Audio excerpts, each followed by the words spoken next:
Bonjour à tous, c'est Edjohan et aujourd'hui on se retrouve pour parler de Spider-Man, voilà, parce qu'il y a le dernier film justement qui est ressorti en version longue. Et donc je pense que c'est la bonne occasion justement pour parler de ce film et aussi ensemble d'évoquer un peu la suite de Spider-Man justement parce que on va dire c'est un peu flou, il y en a qui pensent qu'il y aura une suite avec Tom Holland, il y en a d'autres non. Et justement on va essayer dans cette vidéo de décortiquer un peu tout ça et voir c'est quoi on va dire les choses les plus probables et ce qui serait le mieux surtout. Donc déjà pour revenir sur le dernier Spider-Man, alors déjà pour moi c'est vraiment le mieux des trois. Là ils ont vraiment fait un bel effort parce que si on prend le 1, personnellement moi j'ai pas trop accroché. Déjà j'ai trouvé l'univers qui était comme pas mal assez enfantin.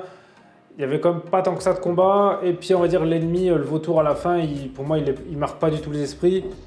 Il est voilà, je m'en souviens qu'en fait quand je l'ai revu, je me souvenais même plus que c'était lui tellement pour moi qu'il a été anecdotique justement sur ce film. Voilà, bon après c'est les débuts de Spider-Man donc on peut être indulgent. Mais c'est que c'était un reboot assez étonnant justement comparé aux deux autres personnages de Spider-Man. Ensuite le deuxième pour moi était mieux que le 1 mais pour moi c'est un énorme gâchis. Déjà l'ennemi justement quand on découvre qu'il se bat qu'avec des drones, et ben déjà ça casse un peu le mythe du personnage on va dire.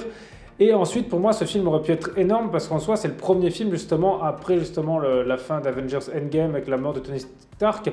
Et justement dans ce film, et je pense que beaucoup ont été le voir pour voir qu'est-ce que les Avengers deviennent, et bien justement ils auraient pu peut-être mettre en place Spider-Man, admettons qu'il reprenne un peu le rôle de Tony Stark, alors peut-être pas autant que lui, mais vu qu'il a repris comme certaines choses à lui, par exemple comme ses lunettes ou ses équipements, c'est lui qui avait créé, c'était Tony Stark justement qui l'a fait son combi, ils auraient peut-être pu justement l'installer, qu'il reprenne un peu son rôle, peut-être en moindre importance, mais ils auraient pu faire quelque chose qui aurait inscrit Spider-Man justement dans la durée. Mais au final non. Au final, il n'y a pas eu de tout ça. Alors certes, il parle un peu de la mort de Tony Stark, mais pas plus que ça en soi. C'est un peu dommage. Et là-dessus, justement, je pense qu'ils auraient dû un peu plus miser. Donc pour moi, pour moi là-dessus, c'est quand même un beau gâchis.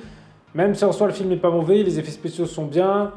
C'est aussi là, justement l'histoire d'amour qui débute entre Peter Parker et MJ. Donc voilà, il est mieux que le 1, mais bon, il y avait plus de choses à faire à mon avis que ce film.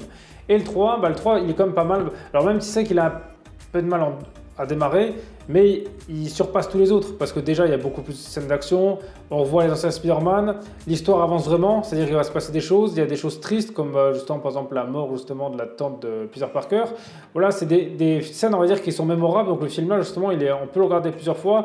On revoit tous les anciens ennemis, donc on va dire que c'est un peu nostalgique. Et ça, j'ai vraiment trouvé pas mal là-dessus, ils ont vraiment fait quelque chose de fort. Parce que justement, si on ne regarde pas avant, la première chose qu'on est, c'est justement surpris de revoir les anciens Spider-Man, parce que c'est vrai que très peu de franchises à l'heure actuelle où ils ont fait ça, revenir les anciens héros. En général, quand ils font une reboot d'une série, ils ne rebootent pas les anciens acteurs. Et là, je trouve ça quand même pas mal.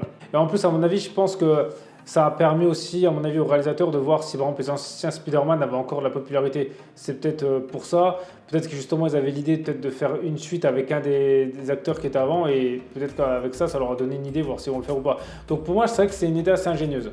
Mais ensuite, pour moi, quand on voit le 3, eh ben, pour moi, c'est une conclusion. C'est-à-dire que je ne vois pas comment, justement, ça peut continuer après ça. Et justement, pour rebondir sur ce sujet, personnellement, des 3 Spider-Man, moi, celui que j'ai le moins accroché, c'est celui avec Tom Holland. Alors je suis sûr que beaucoup, justement, ne doivent pas être d'accord avec ça, mais justement, je vais vous donner mon point de vue. Déjà, le reboot, justement, quand il a été fait, j'ai vraiment trouvé ça très enfantin. Honnêtement, ça fait partie des rares films que j'ai pas vraiment aimé au cinéma. Parce que c'est vrai, quand on est habitué justement aux 2 premiers, avec les 2 autres acteurs, voilà, c'est un monde un peu plus adulte, je sais pas, même les blagues ou la façon de vivre, la façon d'être de Spider-Man. Et j'ai préféré. Là, j'ai eu du mal. Franchement, j'ai eu du mal. Même ces personnages, voilà, ses amis ou tous les autres personnages secondaires, honnêtement, il n'y en a pas un seul vraiment que j'ai accroché. Alors que les autres, je sais pas, ils avaient un peu plus je sais pas, de charisme, où il y a un truc qu'on s'attachait plus à eux. Voilà, je les trouvais un peu plus vivants, je sais pas. Là, ça se voyait que c'était vraiment des adolescents. Ensuite aussi Spider-Man, moi ce qui m'a un peu déçu, c'est qu'ils l'ont mal vendu. C'est-à-dire que pour moi des 3, c'est le Spider-Man vraiment le moins fort. Parce qu'en soi, il bat qui le Tom Holland? Il bat le vautour, mais bon, honnêtement, comme j'ai dit, moi le personnage là, je l'avais complètement oublié. Quand je l'ai revu dans Morbius, honnêtement, j'ai même pas fait tilt que c'était l'ennemi justement dans Spider-Man 1, tellement qu'il m'a pas marqué.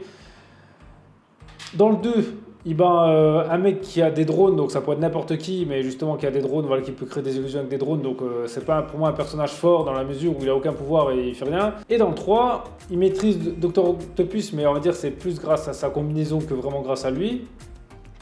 Et le bouffon vert, bon on peut dire entre guillemets, mais il a quand même l'aide des autres, donc je sais pas si sur un contre un il l'aurait aussi, parce qu'au début quand il affronte un contre un, il se fait quand même ratamer. Il se fait aussi ratamer contre l'homme électro, c'est l'homme de sable qui doit l'aider. Voilà, en fait, il bat personne à un contre un, il est toujours obligé d'avoir de l'aide. Alors que vous prenez les anciens Spider-Man, déjà, ils n'avaient pas d'aide, ou presque pas. On prend le premier, il a battu comme le Bouffon Vert, l'Homme des Sables, Venom et le Docteur Octopus. Donc voilà, ça a quand même plus d'ennemis, en tout cas, il en a battu plus. Et le deuxième, il a quand même battu l'Homme Electro, Rhino et puis l'Homme Lézard, je sais plus son nom. Donc voilà, les autres, ils ont quand même battu plus de personnages, alors que Tom Holland en a battu quasi pas. Et déjà, ça, là-dessus, pour moi, c'est un peu dommage. Justement, ils l'ont pas bien vendu. Et puis même dans les combats, il s'est comme souvent massacré au début. Et c'est plus grâce justement à sa technologie que forcément à lui. Donc là-dessus, j'ai trouvé ça un peu dommage. Justement, on est habitué à avoir des Spider-Man comme assez forts. Et là, on va dire, on est redescendu d'un étage. Et même justement dans tous, le Spider-Man là est beaucoup infantilisé par Tony Stark, on va dans les Avengers. Voilà, ça après, il y en a que ça plaît, il y en a que ça plaît pas. Mais ça, pour moi, j'ai trouvé ça un peu dommage justement comparé aux autres Spider-Man. Après voilà, justement, dites-moi vous dans les commentaires, c'est lequel votre Spider-Man préféré. Et maintenant pour la suite, honnêtement, pour moi, je pense que la suite ne se fera pas avec Tom Holland, ou en tout cas, je vois pas ce qu'il pourrait faire, et ce sera quelque chose, à mon avis, qui sera pas bon scénaristiquement.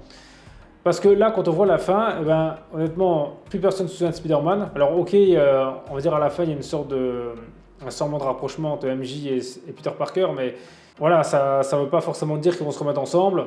Ensuite, Doctor Strange, alors ça c'est un peu une incohérence, c'est que c'est-à-dire que quand il a dit il va lancer le sort, eh ben, il se souviendra plus de Peter Parker, mais en soi, il n'a pas dit qu'il se souviendrait plus de Spider-Man.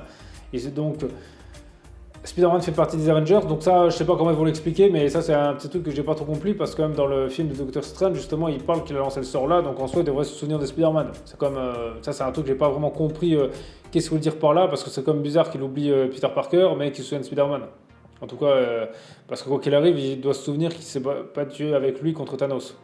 Donc ça à voir, mais bon, on va dire pour moi, même sans rentrer dans les détails, pour moi, juste déjà ça montre qu'ils ont envie d'enlever Peter Parker des Avengers. En tout cas, quand il y a ça, pour moi, je vois pas comment Peter Parker pourrait revenir des Avengers. C'est terminé pour lui. Et puis, comme par exemple dans les autres Spider-Man, à la fin, il perd quelqu'un. Voilà, donc chacun des Spider-Man, à la fin, ils ont perdu quelqu'un. Ça pourrait honnêtement tout bien conclure. En plus, justement, on a revu les anciens acteurs, tous les anciens ennemis, donc je ne vois pas vraiment une meilleure fin possible. Pour moi, si elle s'arrête là, ce serait top. Je veux dire, au moins l'histoire est terminée, ils sont tous revus, et puis ce serait bien de vraiment relancer, s'ils veulent refaire un Spider-Man, avec vraiment une nouvelle série, des nouveaux acteurs, et repartir d'un zéro. Alors, parce que l'univers de Spider-Man est tellement vaste, qu'il y en a tellement des différents, qu'il y aurait moyen de faire encore plein de choses. Parce que si, admettons, là, il faut une suite avec Tom Holland, le scénario, ça va être quoi? Déjà, il va falloir qu'il trouve une solution avec MJ, voilà, si on se remet ensemble ou pas. Son meilleur ami, honnêtement, quand il le revoit, il n'a pas l'air de s'intéresser plus que lui à ça, donc il le voit comme ça, mais bon, ça se voit que ça l'embête pas plus que ça. Et ce qu'on a vu à la fin justement du dernier Spider-Man, c'est qu'il y a Venom qui a laissé un de ses symbiotes, donc ça pourrait laisser supposer que Venom revienne dans le prochain. Mais personnellement, c'est quelque chose que j'ai pas envie de voir, parce que déjà on l'a déjà vu, et ensuite, il faudrait que ce soit qui, honnêtement, pour que ce soit crédible, et moi je verrais que MJ, parce qu'en soi, son meilleur ami... Bah, c'est plus vraiment son meilleur ami, admettons même s'il se remet avec MJ, est-ce que ça reviendra à lui son meilleur ami, on sait pas, et honnêtement, et puis vu comment ça a été vendu, honnêtement, ça avait pas l'air de le marquer tant que ça. Donc, MJ, ok, parce que MJ, on va dire, ça se voyait que c'est direct elle qui l'a été voir, et ce serait, on va dire, pas mal de voir qu'il doit l'affronter, et puis à la fin, on va voir si elle meurt ou pas, ça pourrait être une belle histoire. À mon avis, je pense qu'ils sont laissés ça comme porte de sortie au cas où ils n'arrivent pas à trouver, et ils font ça comme suite. Et ce serait aussi bizarre qu'ils continuent comme ça, parce que pour l'instant, dans tous les Spider-Man qu'on a vus, il n'a jamais affronté un ennemi qu'il a déjà affronté avant. Justement, dans tous les Spider-Man, ils ont essayé à chaque fois de trouver des nouveaux ennemis. Donc là, ce serait quand même un peu dommage. Ensuite, ce qui est aussi intéressant, c'est vrai qu'on voit souvent là qu'ils parlent que le prochain Spider-Man sort en 2024. Moi, ce que je retiens, c'est pas ça, parce que c'est qu'il y a pas si longtemps que ça, donc durant cette année, Marvel, ils ont annoncé, on va dire, tous les prochains Marvel qui sortiront au cinéma, jusqu'en 2025 à peu près. Et jusqu'en 2025, il n'y a aucun Spider-Man. Alors même si c'est vrai que le Spider-Man là appartient aussi à Sony, vu que c'est quand même un Marvel qui fait partie des Avengers, ils auraient quand même pu l'annoncer dedans, le mettre quelque part. Parce qu'ils ont quand même annoncé d'autres films, justement, qui font aussi partie, on va dire, qui appartiennent aussi à Sony, et qu'ils ont quand même été annoncés chez eux. Eux, il n'y a rien qui a été annoncé, il n'y a pas de titre, il n'y a rien. Donc honnêtement, moi, ça m'étonnerait pour l'instant qu'il y en a un qui sorte tout de suite.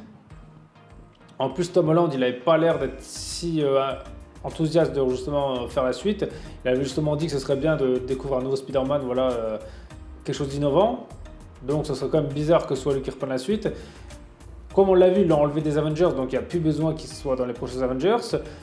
En plus, on a remarqué aussi qu'il ne fait même pas partie du même univers justement que le vrai Venom avec Eddie Brock, parce que vu qu'à la fin, en fait, on voit que Venom lance un symbiote, mais qui retourne dans son univers à lui. Donc déjà, ça, on ne sait même pas de quel univers il est, Eddie Brock. Donc c'est pour ça que pour moi, une suite qui serait pas mal, ce serait d'avoir le prochain Spider-Man, honnêtement, qui soit par exemple, dans le même univers qu'Eddie Brock, ça pourrait être pas mal justement de voir un combat entre les deux, ou dans celui de Morbius, ça pourrait être pas mal parce que ça c'est un truc qui aurait été jamais fait, c'est-à-dire que faire un film sur un personnage principal et qu'en soi les deux s'affrontent. C'est quand même quelque chose d'assez rare, on va dire, dans le cinéma moderne. Même si pour moi je suis presque sûr que le prochain Spider-Man ce sera avec un des deux acteurs justement qui ont joué les premiers Spider-Man, parce qu'à mon avis c'est pas pour rien qu'ils sont là. En plus beaucoup de personnes auraient voulu un Spider-Man avec Tobey Maguire. Alors, donc justement, ça pourrait être pas mal de le mettre dans l'univers de Morbius parce qu'en soi, ils peuvent pas le mettre dans l'univers de Venom parce qu'il a déjà affronté. Il y aurait que le deuxième Spider-Man qui pourrait être dans le même univers que Venom. Donc pourquoi pas, ça pourrait être quand même assez original. Donc c'est pour ça, vous dites-moi dans les commentaires justement ce que vous pensez de la suite de Spider-Man. Est-ce que vous pensez que ça va être avec Tom Holland? Est-ce que vous pensez que ça va être avec Tobey Maguire? Ou si vous pensez vraiment que ça va être un reboot avec justement des nouveaux acteurs, une nouvelle histoire? Donc voilà, comme ça on verra un peu qui pense quoi et puis peut-être qu'il y en aura une des personnes qui aura raison. Et sinon, merci à tous d'avoir regardé cette vidéo, c'était Edge One, on se retrouve très vite pour une prochaine vidéo.